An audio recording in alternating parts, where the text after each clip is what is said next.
நியாயாதிபதிகள் 1ஆம் அதிகாரம். யோசுவா மரித்த பின் இஸ்ரவேல் புத்திரர் கர்த்தரை நோக்கி, கானானியரை எதிர்த்து யுத்தம் பண்ணும்படி எங்களில் யார் முதல் எழுந்து புறப்பட வேண்டும் என்று கேட்டார்கள். அதற்கு கர்த்தர், யூதா எழுந்து புறப்பட கடவன், இதோ அந்த தேசத்தை அவன் கையிலே ஒப்பு கொடுத்தேன் என்றார். அப்பொழுது யூதா தன் சகோதரனாகிய சிமியோனை நோக்கி, நாம் கானானியரோடே யுத்தம் பண்ண நீ என் சுதந்திர பங்கு வீதத்தில் என்னோடே கூட எழுந்து வா. உன் சுதந்திர பங்கு வீதத்தில் நானும் உன்னோடு கூட வருவேன் என்றான். அப்படியே சிமியோன் அவனோடே கூட போனான். யூதா எழுந்து போன போது கர்த்தர் கானானியரையும் பெரிசியரையும் அவர்கள் கையிலே ஒப்பு கொடுத்தார். அவர்கள் பேசேக்கிலே 10,000 பேரை வெட்டினார்கள். பேசேக்கிலே அதோனி பேசேக்கை கண்டு அவனோடு யுத்தம் பண்ணி கானானியரையும் பெரிசியரையும் வெட்டினார்கள். அதோனி பேசேக் ஓடி போகையில் அவனை பின்தொடர்ந்து பிடித்து அவன் கை கால்களின் பெரு விரல்களை தரித்து போட்டார்கள்.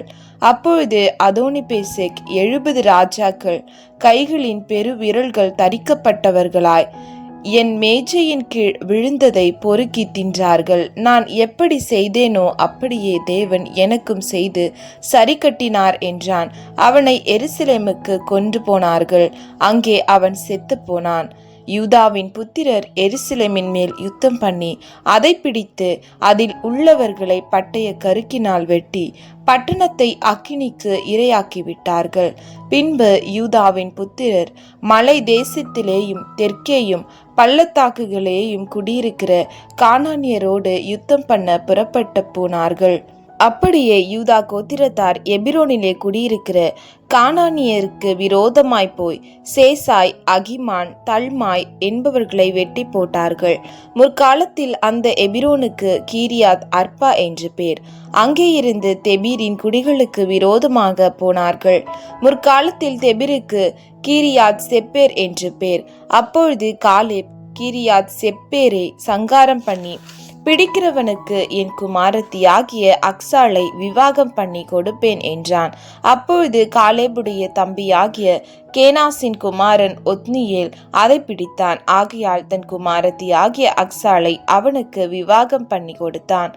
அவள் புறப்படுகையில் என் தகப்பனிடத்தில் ஒரு வயல்வெளியை கேட்க வேண்டும் என்று அவனிடத்தில் உத்தரவு பெற்றுக்கொண்டு கழுதையின் மேலிருந்து இறங்கினாள். காலேப் அவளை நோக்கி, உனக்கு என்ன வேண்டும் என்றான். அப்பொழுது அவள், எனக்கு ஒரு ஆசீர்வாதம் தர வேண்டும்.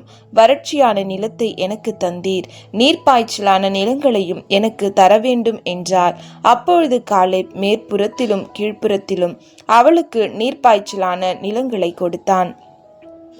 மோசேயின் மாமனாகிய கேனியனின் புத்திரரும் யூதாவின் புத்திரரோடே கூட பேரிச்ச மரங்களின் பட்டணத்தில் இருந்து ஆராத்திற்கு தெற்கே இருக்கிற யூதாவின் வனாந்திரத்திற்கு வந்து ஜனங்களோடே குடியேறினார்கள். யூதா தன் சகோதரனாகிய சிமியோனோடும் கூட போனான்.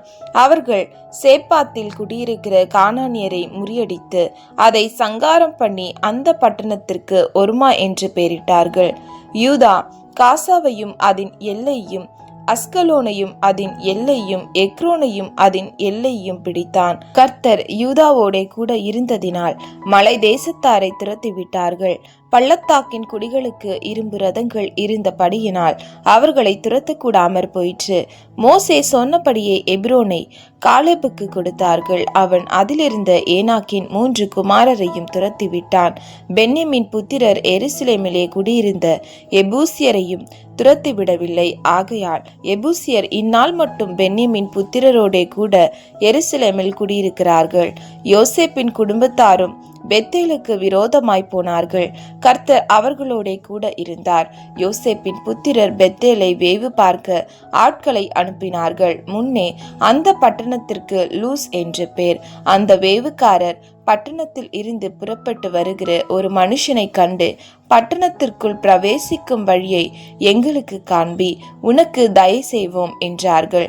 அப்படியே பட்டணத்திற்குள் பிரவேசிக்கும் வழியை அவர்களுக்கு காண்பித்தான். அப்பொழுது அவர்கள் வந்து பட்டணத்தில் உள்ளவர்களை பட்டய கருக்கினால் வெட்டி அந்த மனுஷனையும் அவன் குடும்பத்தையும் விட்டுவிட்டார்கள்.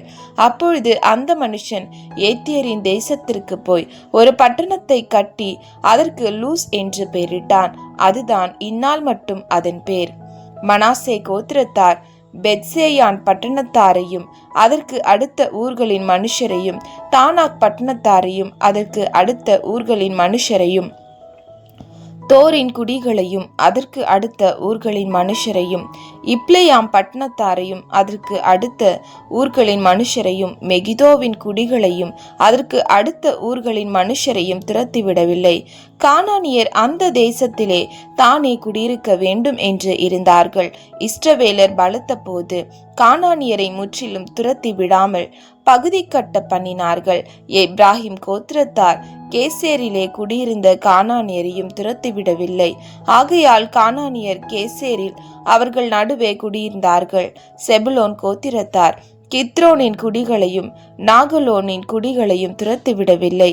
ஆகையால் கானானியர் அவர்கள் நடுவே குடியிருந்து பகுதி கட்டுகிறவர்களானார்கள். ஆசேர் கோத்திரத்தார் அக்கோவின் குடிகளையும் சீதோனின் குடிகளையும் அக்லாப், அக்சீப், எல்பா, ஆபிக், ரேகோ பட்டணங்களின் குடிகளையும் துரத்திவிடவில்லை. ஆசேரியர் தேசத்தின் குடிகள் ஆகிய கானானியரின் நடுவே குடியிருந்தார்கள். அவர்களை அவர்கள் துரத்திவிடவில்லை.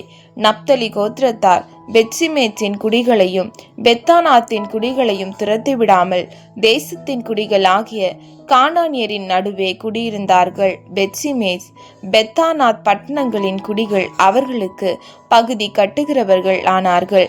எமோரியர் தான் புத்திரரை பள்ளத்தாக்கில் இறங்க ஒட்டாமல் மலை தேசத்தில் போகும்படி நெருக்கினார்கள். எமோரியர் ஏரேஸ் மலைகளிலும் ஆயலோனிலும் சால்பீமிலும் குடியிருக்க வேண்டும் என்று இருந்தார்கள். ஆனாலும் யோசேப்பின் குடும்பத்தாரின் கை பலத்தபடியினால் அவர்களுக்கு பகுதி கட்டுகிறவர்கள் ஆனார்கள்.